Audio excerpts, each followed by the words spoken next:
जब मैंने अपने करियर की शुरुआत करी तो ये रहा होगा 2014-15 का समय। मैं अपने बॉस की हर बात को मानता था। वो मुझसे कहे कि यहाँ चले जाओ तो मैं यहाँ चला जाऊँ। इवन उसके पर्सनल काम भी कर देता था, घर की सब्जी भी ले आता था संडे को जाकर। लेकिन फिर भी ना उस बॉस से ना ही ऑफिस में और किसी व्यक्ति से मुझे कोई सम्मान मिले। मुझे समझ में नहीं आता था। मुझे एक बात समझाई गई बचपन में कि हार्ड वर्क इज़ अ की टू सक्सेस। तो मैं मेहनत कर रहा था, जो बात कही जाए वो मान ले रहा था, लेकिन फिर भी मुझे रिस्पेक्ट नहीं मिल रही थी।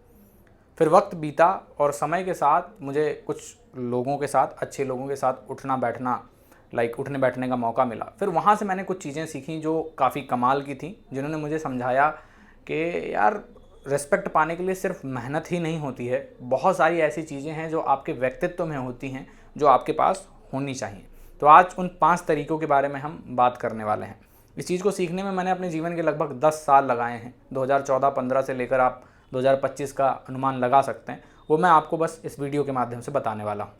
सबसे पहली चीज़ जो आपको समझनी है, मेक पीपल फील इम्पॉर्टेंट। इस पूरी दुनिया में हर इंसान बस इम्पॉर्टेंस के लिए ही जी रहा है।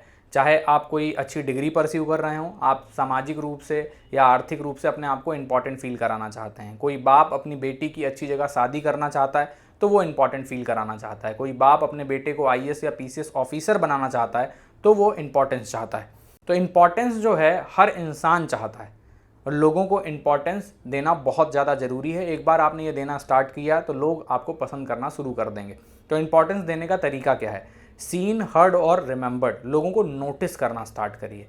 कोई व्यक्ति तारीफ कब चाहता है? जब वो कोई नया हेयर कट कराता है, नई शर्ट पहनता है या व्हाट्सएप का स्टेटस लगाता है। हाँ, व्हाट्सएप स्टेटस के बारे में आपको बात बताता हूँ कि जब व्हाट्सएप का आप स्टेटस देखते हैं, अपना लगाया जैसे आपने, तो आप बार बार देखते हैं उस स्टेटस को।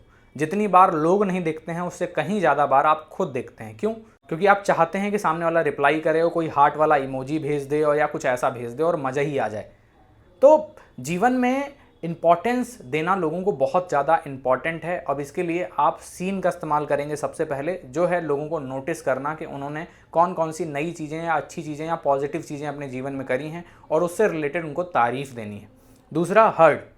लोगों को सुनना स्टार्ट करिए। बोलने वाले आपको हज़ारों लोग इस दुनिया में मिल जाएंगे, लेकिन सुनने वाला शायद ही कोई मिले। तो आपको एक अच्छा श्रोता बनना है। अब अच्छा श्रोता बनने का तरीका क्या है? ध्यान से सुनना।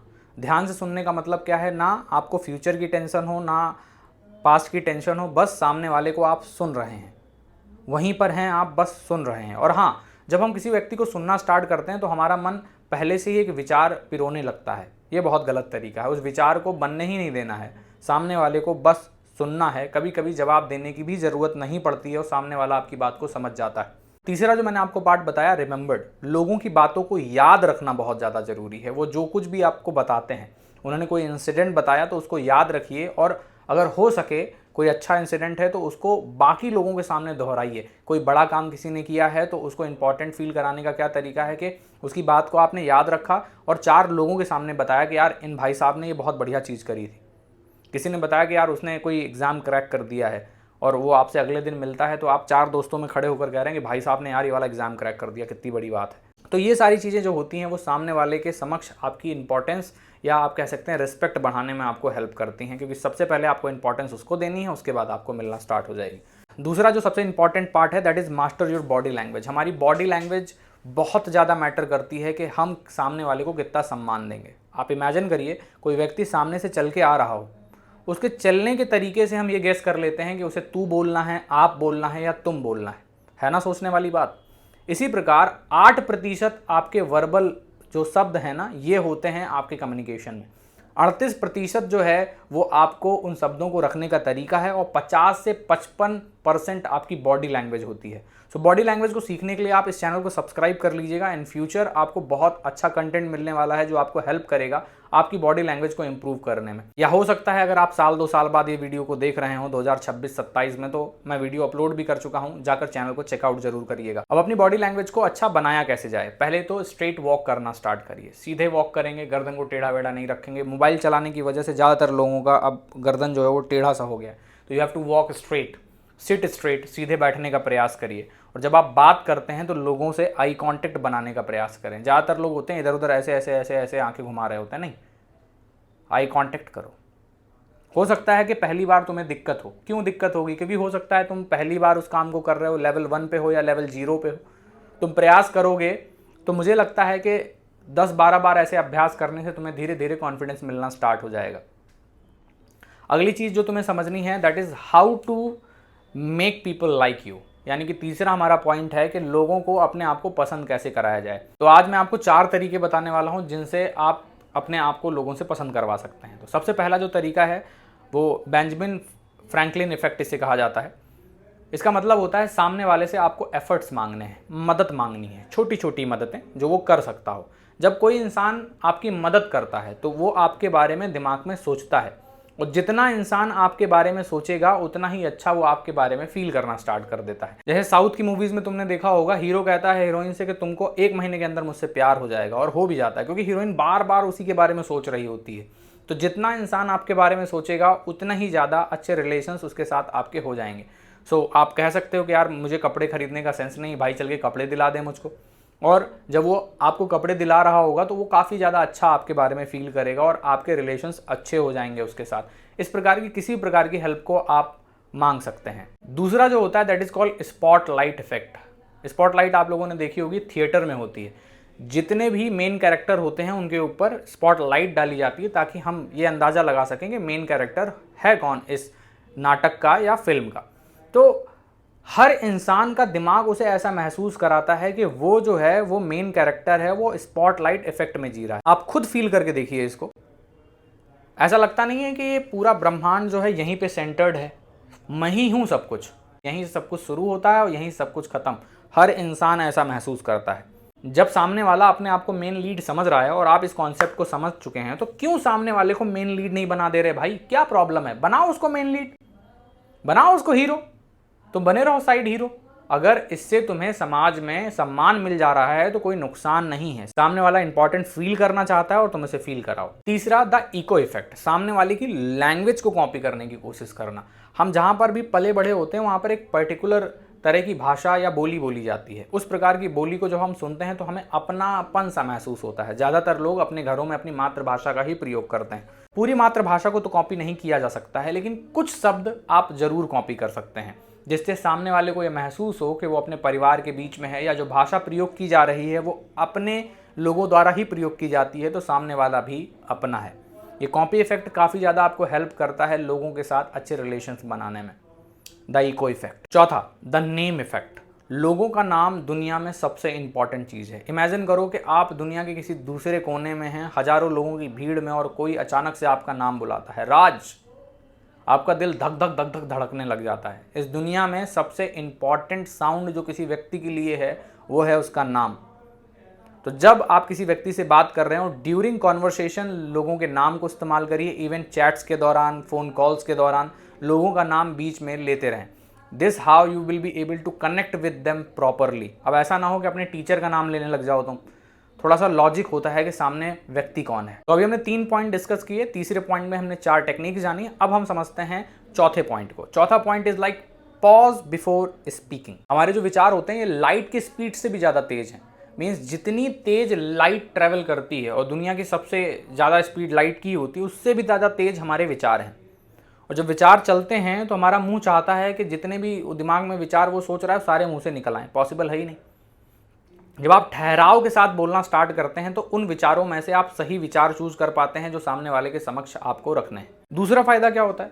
फायदा क्या है? ये विज्ञान है जो आपको समझना पड़ेगा। इंसान जो है वो पिक्चर्स में सोचता है, शब्दों में नहीं। तो अपने शब्दों के माध्यम से हम पिक्चर्स जनरेट करना चाह रहे हैं सामने वाले के दिमाग में, ताकि वो हमारी बात को ज़्यादा बेटर तरीके से समझ पाए। अगर मैं आपसे कहूँ एप्पल, तो आपके दिमाग में सेब आता है लाल कलर का, ना कि APPLE स्पेलिंग। समझ रहे हो ना? बनाना या लायन, आपके दिमाग में वो जानवर आएगा, वो फल आएगा जिसके बारे में मैंने बात करी, ना कि वो शब्द। तो शब्दों के माध्यम से हम लोगों को कल्पना करने में हेल्प करते हैं ताकि वो हमारी बातों को ज़्यादा बेटर तरीके से समझ पाएँ।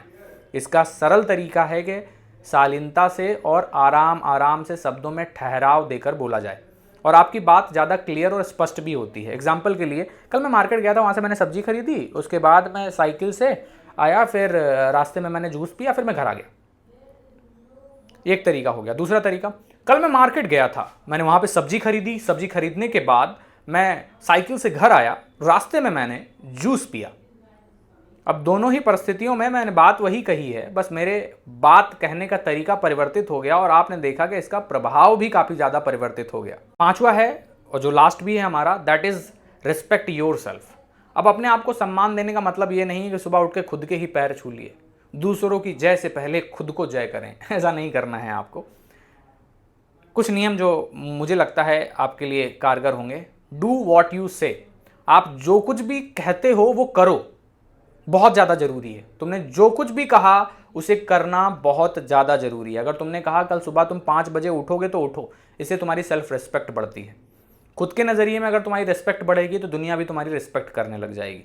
तो जो कहो वो करो। दूसरा, एक्सरसाइज करो। जिम जाना ज़रूरी नहीं, किसी भी प्रकार का वर्कआउट आप कर सकते हैं। आज मॉर्निंग में मैंने जुम्बा किया, 1 घंटे का लगा लिया, गाने बज रहे थे बढ़िया, उसमें बस जैसा वो डांस कर रहा था वही कॉपी करना था। बॉडी का जो ब्लड फ्लो है वो मॉर्निंग में एक बार तेज होना चाहिए, जिससे आप अच्छा महसूस कर सकें। अपने बारे में जैसा महसूस करते हैं आप, वैसी और परिस्थितियों को अट्रैक्ट करते हैं आप। अगली चीज़ है ईट हेल्दी। अच्छा खाना बहुत ज़्यादा ज़रूरी है। इसके लिए पैसे नहीं चाहिए, बस आपको डिसीजन और डिसिप्लिन बनाना है अपने अंदर, जिसकी वजह से आप चूज़ कर पाएँ जो खाना आपकी सेहत के लिए अच्छा है वही आप खाएँ, ना कि आपकी ज़बान के लिए। अगला है that is read every day. हर दिन आपको पढ़ना है, भले ही 10 पन्ने आप पढ़ें, लेकिन हर रोज़ पढ़ें। जैसे ही आप पढ़ना स्टार्ट कर देते हो ना, आपका दिमाग जो है ना वो काफ़ी अच्छे न्यूरॉन्स को बनाता है और आपकी जो अंडरस्टैंडिंग डिसीजन मेकिंग पावर है वो इम्प्रूव होती है। कैसे? जैसे वीडियो के माध्यम से जो नॉलेज आपने अभी ली है ये कल परसों नरसों तक गायब हो जाएगी, लेकिन किताब का पढ़ा हुआ आयुर्वेदिक दवाई की तरह आपके साथ लॉन्ग लास्टिंग स्टे करता है। यानी वीडियो और ऑडियो बुक से ली हुई नॉलेज को मैं एलोपैथिक दवाई मानता हूँ। फ़ायदा तो करती हैं, तुरंत समझ में भी आ जाती हैं, लेकिन किताबें जो होती हैं वो आपको आयुर्वेदिक दवाइयों की तरह फ़ायदा देती हैं। लास्ट है learn something new every day, क्योंकि समय तो बीत ही रहा है। अगर 20 मिनट तुम किसी एक नई स्किल को सीखने में बिता दोगे तो तुम्हारा कोई नुकसान नहीं जाएगा और तुम अपने आसपास की जनसंख्या से ज़्यादा बेटर हो जाओगे। एग्जाम्पल के लिए तुम स्केटिंग सीखना स्टार्ट कर, वो तुमने देखा होगा ना, पहिया लगा होता है सैंडल और या शूज़ में, उसको पहन के लोग स्केटिंग तुमने सीखना स्टार्ट किया। अगर हर दिन तुम 20 मिनट स्केटिंग करोगे तो मुझे मालूम है 1 साल के अंदर तुम आसपास के लोगों से काफ़ी बेटर हो जाओगे। कोई ये काम नहीं कर पाता होगा लेकिन तुम कर पा रहे होगे। ये 5 तरीके हैं जिनसे आप अपने रिस्पेक्ट या करिश्मा को बढ़ा सकते हैं। ऐसी और वीडियोस के लिए इस चैनल को सब्सक्राइब जरूर कर लीजिएगा और बेल आइकन भी दबा दीजिएगा, क्योंकि ऐसी वीडियोस आपको और मिलती रहेंगी।